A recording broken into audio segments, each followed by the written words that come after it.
Hi guys, welcome back to Dick in the Kitchen, and today we're going to make one of my favorite dishes, individual pan pizzas using flour tortillas instead of pizza dough. They're incredibly easy and incredibly good. And we're making white pizzas today, even though two of them do have green on them, but they're white pizzas using no tomato sauce, no tomatoes, and they're awfully good.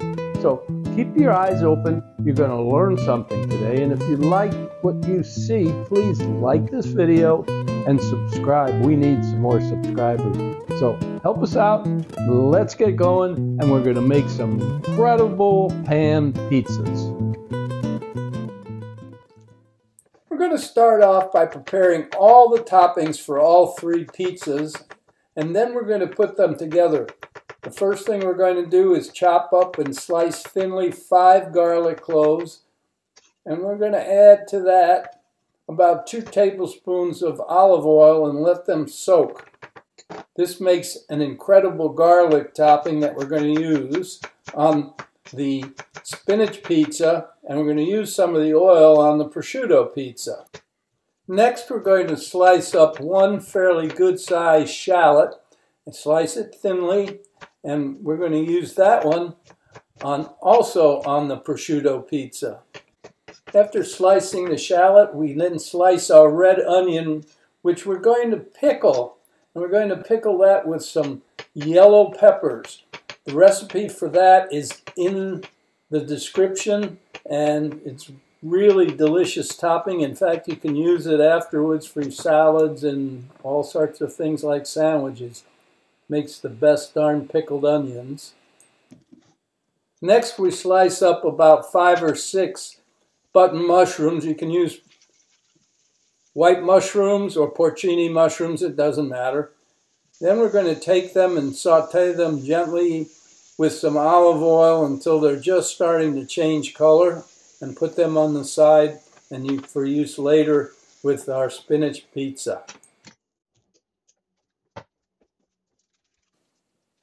The first pizza we're going to make is the white pizza, and that starts with about a half a cup or a little bit less of shredded mozzarella. We spread that evenly over a medium flour tortilla.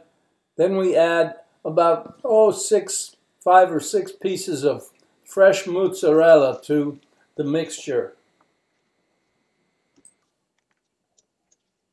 Add a generous shake of dried oregano, and then we're going to put our pickled onions and yellow peppers on top. Make sure you're generous with it. Don't chintz. Put plenty of onions and peppers on top of your pizza before you cook it. Add a little drizzle of extra virgin olive oil, and then a nice handful of Reggiano Parmesan that's been grated to the top for flavor. Our next pizza is our spinach, mushroom, and garlic pizza. And we start with our tortilla and put a nice handful of mozzarella evenly over the top of it. Then we're going to take about 1/3 of a cup of shredded spinach and pile that on top because it's going to shrink as it cooks. Then we take our lightly cooked mushrooms and sprinkle them over the top. Add about 4 or 5 pieces of fresh mozzarella. Take the garlic cloves that have been soaking in the olive oil and spoon them over the top as well. And then top it all with a nice big handful of freshly grated Reggiano Parmesan for a fabulous spinach, mushroom, and garlic pizza. The last pizza we're doing is my favorite one. It's going to be prosciutto, goat cheese, and shallots and pesto. It's really tasty. Start by taking a good handful of grated mozzarella, spread it evenly over your taco. Then we're going to take some goat cheese, and in our case right now we're using an herbed goat cheese with a little garlic. It's really good, or you can just use plain goat cheese. It works just as well.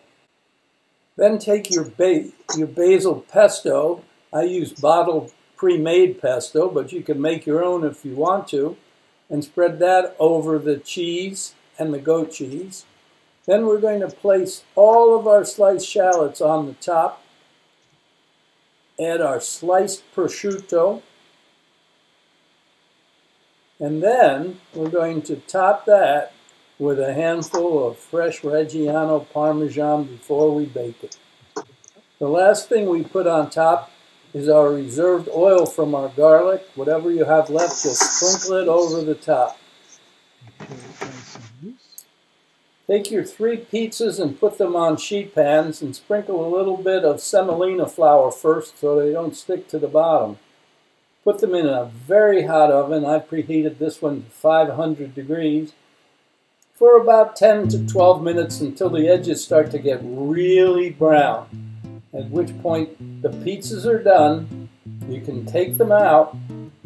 Check out these pizzas. They are incredible, and they're going to taste even better than they look.